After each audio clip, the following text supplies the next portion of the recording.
بعض کام واجب ہیں، اس طرح 5 وقت کی نماز، رمضان مبارک کے روزے۔ بعض کام حرام ہیں جیسے رشوت خوری، سود خوری، زنا، قتل وغیرہ۔ اور بعض کام مستحب ہیں جیسے نوافل جو آپ پڑھتے ہیں، 5 وقت کی نماز کے نوافل، یا مستحب روزے، قدیر کا روزہ، فضل کا روزہ، عرفہ کا روزہ، یہ مستحبات۔ بعض مکروہ ہیں جیسے بہت زیادہ گرم گرم روٹی کھانا، رات کو جھاڑو دینا، یہ رات کو کھڑے ہو کے پانی پینا، بہت ہیں مکروہات کی ایک طولانی فہرست ہے۔ اور کچھ کام مباح ہیں، ان کا کرنا نہ کرنا برابر ہے۔ ابھی میں آپ سے گفتگو کر رہا ہوں، ہاتھ ہلا رہا ہوں، یہ ہاتھ کا ہلانا نہ ہلانا یہ بالکل برابر ہے۔ نہ ہلانا نہ ہلانے سے بہتر ہے، نہ ہلانا ہلانے سے بہتر ہے، اس کو مباح کہتے ہیں۔ ان 5 کو احکام خمسہ کہا جاتا ہے: واجب، مستحب، حرام اور مباح۔ یہ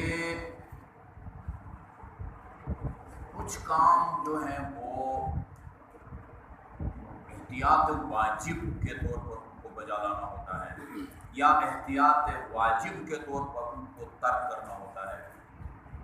یہ احتیاط واجب فتویٰ نہیں ہوتا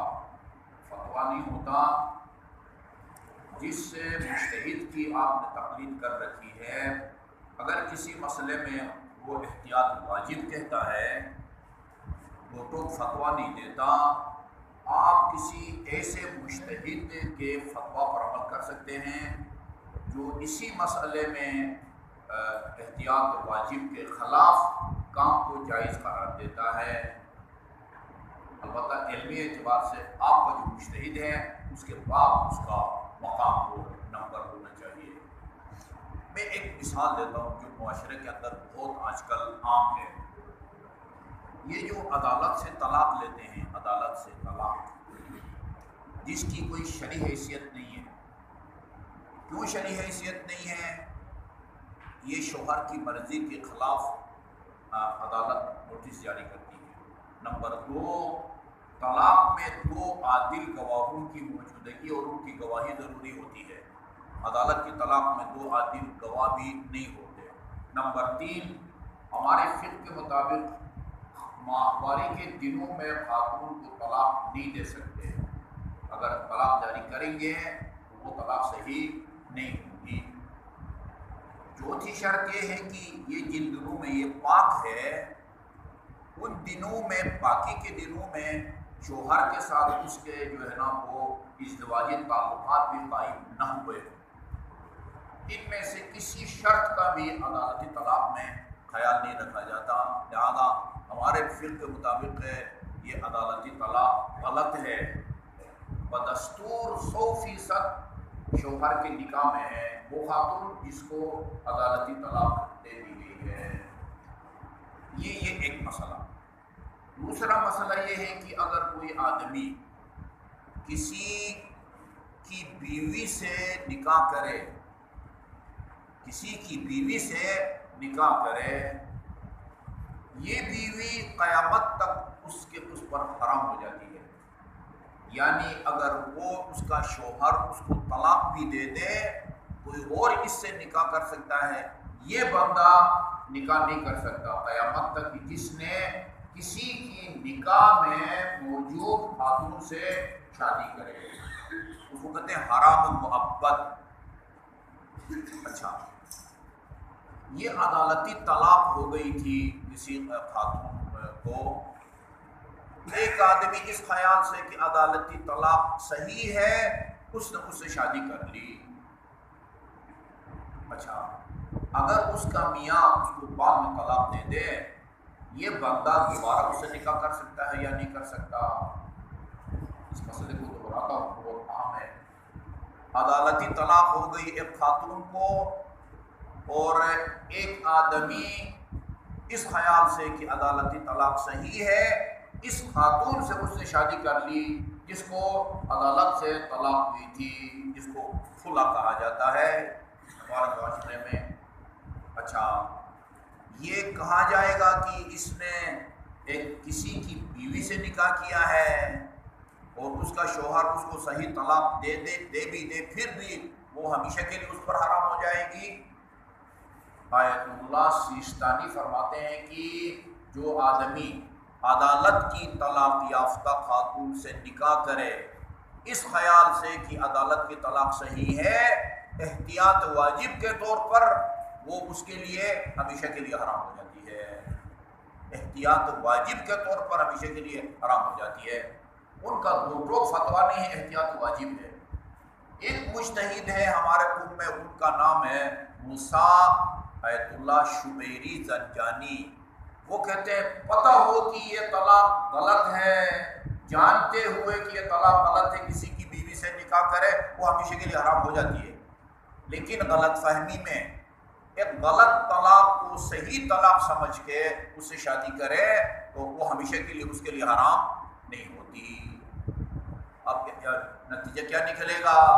وہ آدمی جو آغا سیستانی کی تقلید میں ہے اور اس نے کسی عدالت کی طلاق یافتہ خاتون سے نکاح کیا ہو، چونکہ آغا سیستانی کے نزدیک وہ احتیاط واجب کے طور پر ہمیشہ کے لیے حرام ہو جاتی ہے، اس کے لیے گنجائش ہے کہ شبیری زنجانی کے فتویٰ پر عمل کر کے اس خاتون سے نیا نکاح کرے، نیا نکاح، جب اس کا میاں اس کو طلاق دے دے، نیا جو ہے نا وہ صحیح طلاق بھی دے، عدت بھی گزارے، پھر ایک نیا نکاح اگر اس کے ساتھ کرے تو یہ ان کے ازدواجی تعلقات صحیح ہوں گے۔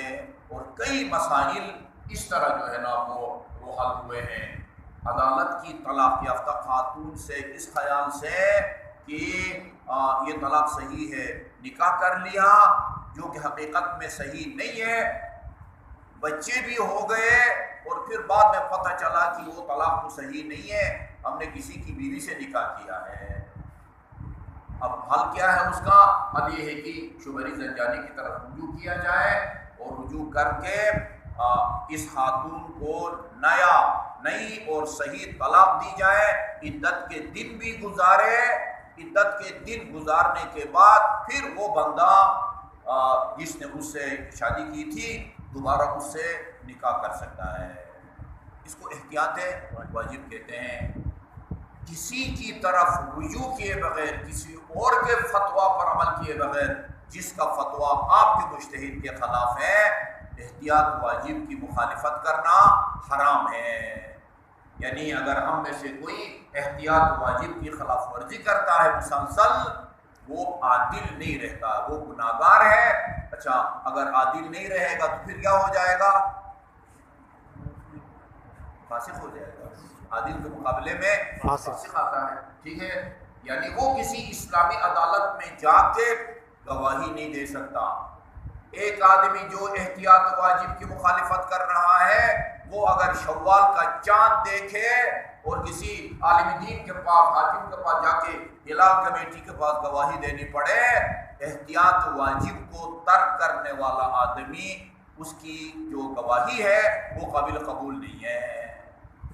احتیاط واجب کی مخالفت کرنے والا کون ہوتا ہے؟ گناہگار ہوتا ہے، اس کی عدالت میں گواہی قبول نہیں ہوتی۔ وہ من جملہ وہ کام جو احتیاط واجب ہیں اور ان کی مخالفت کرنا حرام ہے، وہ داڑھی منڈانا بھی ہے۔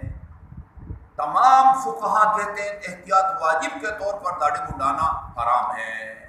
اچھا آپ کہیں کہ بھئی یہ دو ٹوک فتویٰ نہیں ہے، احتیاط واجب ہے، کوئی اور ہوتا جو داڑھی منڈانے کو جائز قرار دیتا، آپ اس کے فتویٰ پر عمل کر کے کہہ سکتے تھے اچھا بھائی یہ اگر اجازت نہیں دیتے تو فلان اجازت دیتے ہیں، میں اس کے فتویٰ پر عمل کر کے داڑھی منڈاؤں گا، ٹھیک ہے جی۔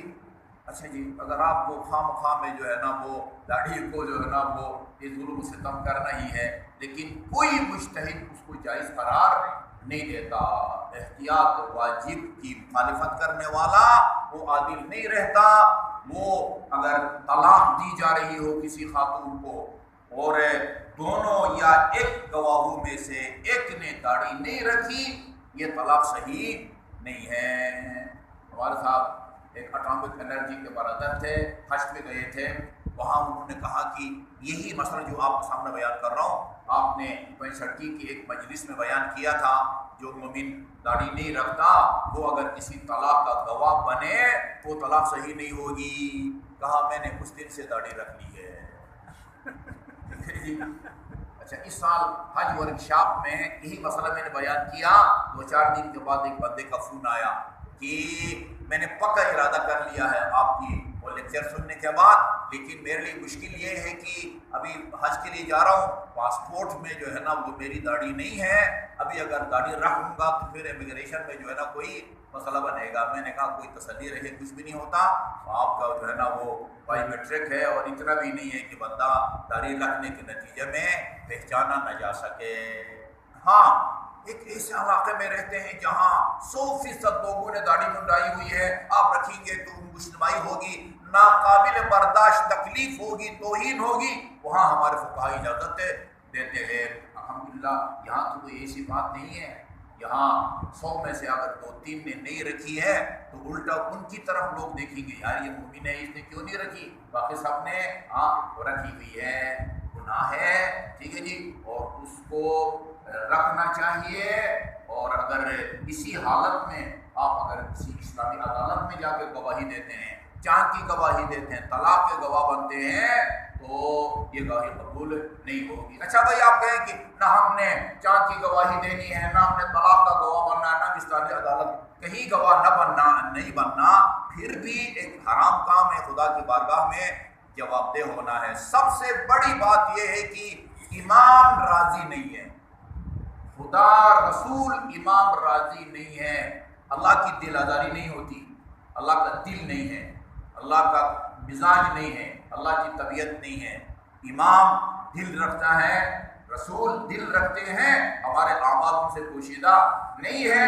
کوئی ایسا کام کرے کہ جس سے امام راضی نہ ہو، ان کی دل آزاری ہوتی ہے۔ جس طرح اس طرح یا بلیڈ پھیلانا حرام ہے، اسی طرح زیرو مشین پھیرنا بھی حرام ہے۔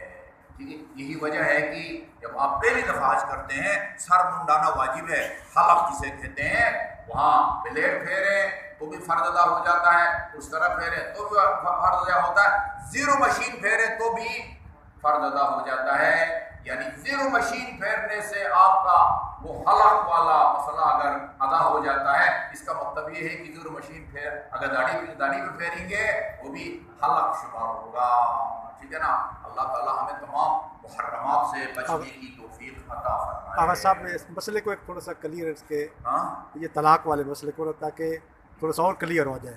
مثلاً ایک بندہ اس آیت اللہ سیستانی صاحب کا مقلد ہے، ایک آغا سیستانی کا مقلد جو ہے ایسی خاتون سے شادی کرتا ہے جس کو عدالت کی طرف سے طلاق ملی ہوئی ہے۔ آغا سیستانی کے نزدیک عدالت کی طلاق یافتہ خاتون سے اگر کوئی مرد شادی کرے تو وہ ہمیشہ کے لیے اس کے لیے حرام ہو جاتی ہے۔ یعنی اس کا مرد اگر اس کو شرعی طلاق دے بھی دے، کوئی اور اس سے شادی کر سکتا ہے، یہ بندہ نہیں کر سکتا کہ جس نے کسی کے نکاح میں تھی عورت اس سے شادی کی ہو۔ احتیاط واجب کے طور پر وہ ہمیشہ کے لیے حرام ہو جاتی ہے۔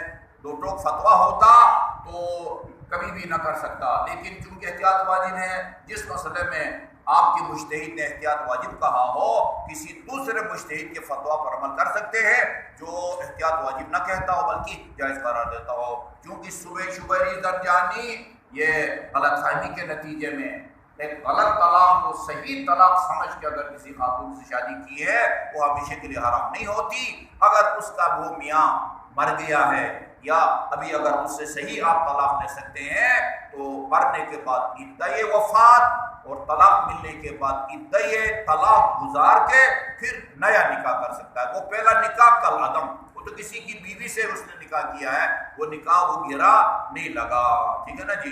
نیا نکاح کرے گا اگر میاں مر گیا ادعائے وفات کے بعد جو 4 مہینہ 10 دن ہے، اور اگر طلاق اس کو منوا کے دلائی ہے تو پھر 3 دفعہ جو ہے نا وہ پاک ہونے تک، جب وہ پاک تھی تو اس کو طلاق دی جائے گی، پھر ماہواری آئے پھر پاک ہو جائے، پھر ماہواری آ جائے پھر پاک ہو جائے، 4تھی دفعہ جب اس کی ماہواری شروع ہو، اس کا مطلب ہے کہ عدت سے نکل گئی اب اس سے شادی بھی کی جا سکتی. عدت کے دوران خواستگاری حرام ہے.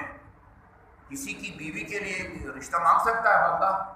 نہیں مانگ سکتا ہے. اسی طرح جس کو طلاق دی گئی ہو رجعی اور ابھی عدت کے دن ختم نہ ہوئے ہوں رشتہ بھی نہیں بھیج سکتا بندہ. وہ کسی کی بیوی ہے، ہاں عدت گزر جانے کے بعد اب وہ رشتہ بھی مانگے اور اس سے شادی بھی کرے. کلیئر ہو گیا؟ کلیئر ہو گیا. رہبر معظم کا کیا فتویٰ ہے اس سلسلے میں؟ کس کے سلسلے میں؟ اس طلاق کے سلسلے میں. اگر رہبر غالباً وہ بھی احتیاط واجب کے طور پر اس کو حرام قرار دیتے ہیں. حرام کو مقبل ہمیشہ کے لیے حرام.